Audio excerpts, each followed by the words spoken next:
licenciement, l'Invinens a fait bien facile pour mon patron, aujourd'hui, dans Maurice. Qui fait pour deux raisons.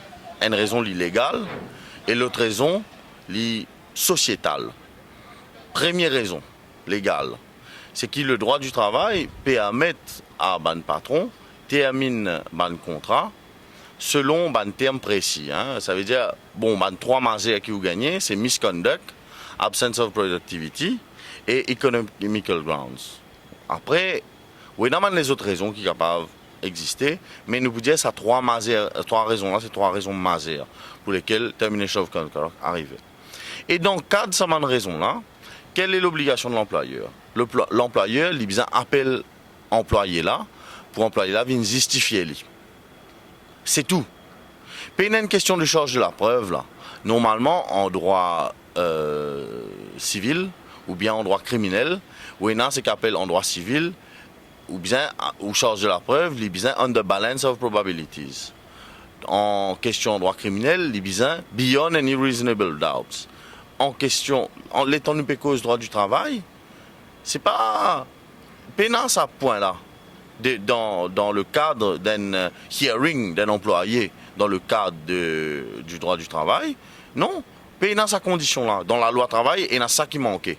C'est-à-dire, est-ce qu'il employait bien amener une preuve on the balance of probabilities? Est-ce qu'il employait là bien amener une preuve beyond any reasonable doubt? Puis tout ça là. Et Nazis qui employait là bien écoute employé là.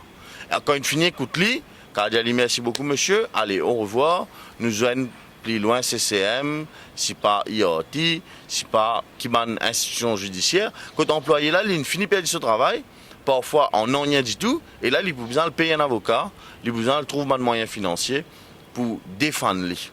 Donc finalement, nous avons besoin de dire qu'il a présomption d'innocence, qui n'est pas forcément appliquée dans le cadre du droit du travail, mais la présomption, pas appliquée dans le cadre du droit du travail, malheureusement dans Maurice. Donc ça, c'est l'aspect légal. L'aspect sociétal, c'est qu'il a toujours induit de par une disposition droit du travail, nous avons dans Maurice une précarité absolue. La précarité, bien sûr, il y a la facilité qui est un employeur quand même étudié haut, et il a aussi une précarité du fait qu'un employé pas solidaire en deux. Si un travailleur est solidaire en deux, quand on peut tous N dans une section là, dit hey, demain quand même autour, et me mobilise, moi pour sa camarade là. Mais non, il n'est pas mort comme ça. Ah, c'est là qu'il fait, il n'est pas mort comme ça. Il n'est pas mort comme ça parce que ça can dire, il ne faudrait pas nous lever au patron là, qui te fait un zoom pour venir, mais pour gagner une bouteille clé, il est là. Il ne faudrait pas me passer mal au patron là. Donc, moi, je ne dis rien, souris, pas mon problème. C'est qui amène moi à conclure que dans Maurice, il y a trois catégories de travailleurs. Il y en a cette catégorie de travailleurs qui meurent sur le patron là. C'est qui meurent sur le patron là, parfois, il est très actif. Activement, il fait des affaires, ouvertement, qui démontrait ce côté qu'il était. Toujours dans sa catégorie de patron là, on envie de dire une deuxième sous-catégorie. Qui lit, il pas la main droite patron là, mais il est content de la main droite patron là. Alors, il peut loan la place, il peut envie sa place là, il peut get ce camarade qui peut me son patron là, il dit taille. Comme on gagne l'occasion, moi aussi me son patron là comme ça. Mais ça des catégories là ensemble, je me son patron zut.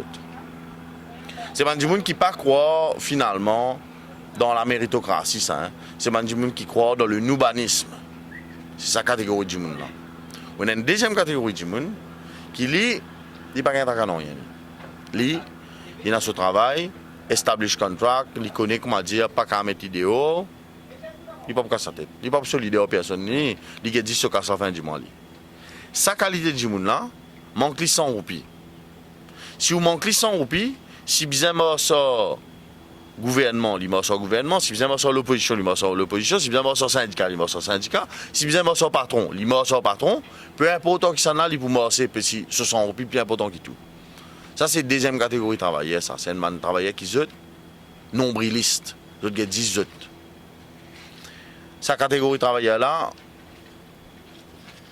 il comme ça, nous devons faire avec. Ce qui nous besoin faire à chaque fois, c'est bien sûr faire en sorte qu'il y ait une proposition qui nous peut faire plus bon pour qu'il y ait dans nous. Après, dans la quatrième catégorie de travailleurs, lui, quand il touche au collègue, monte l'ON l'aisselle, il dit attends, je vais celle-là pour toi. Si il peut faire un travail, il peut toujours dire est-ce qu'il y a du monde qui aide moi pour me faire tel travail, parce qu'il est content de la solidarité. Il est content et il trouve un collègue qui a un problème et il fait une laquette dans le bureau. Il dit hey, ça du monde là. Sa catégorie de travailleurs là, il appartient à la catégorie de travailleurs qui ramasse plus baiser au patron ça. Parce que le patron n'est pas content de travailler solidaire. Et surtout très souvent, dans cette catégorie de travailleurs solidaires là, il y a un monde bien droite, qui a un principe, qui est élevé dans une famille, qui apprend une certaine valeur morale, pas coquin, pas cause menti. Ok? Mais ça, man qualité de travail là, je t'en grand dans les autres. Jour qu'ils ont payé bizarre, c'est pour ça que nous, au niveau de la FPU, nous accueillons tout le monde. Peu importe l'entreprise pour laquelle nous travaillons, si pas affilié contre nous, il n'est pas affilié contre nous. Nous pas besoin de nous affilier contre nous non plus. Si vous venez ou un problème, nous prenons le problème là, nous occupons, nous mettons côté ça, jusqu'à côté ça, nous avons d'où et nous aidons. Parce qu'ils ont dit, je pense, moi, et enfin, c'est aussi pour ça qu'ils m'ont travaillé pour la FPU, c'est qu'ils bien arriver à créer la solidarité entre travailleurs. De manière à ce qu'ils nous déjà demandent la modification du droit du travail et qui aussi nous crée un rapport de force vis-à-vis du patronat qui arrête la terreur au travail.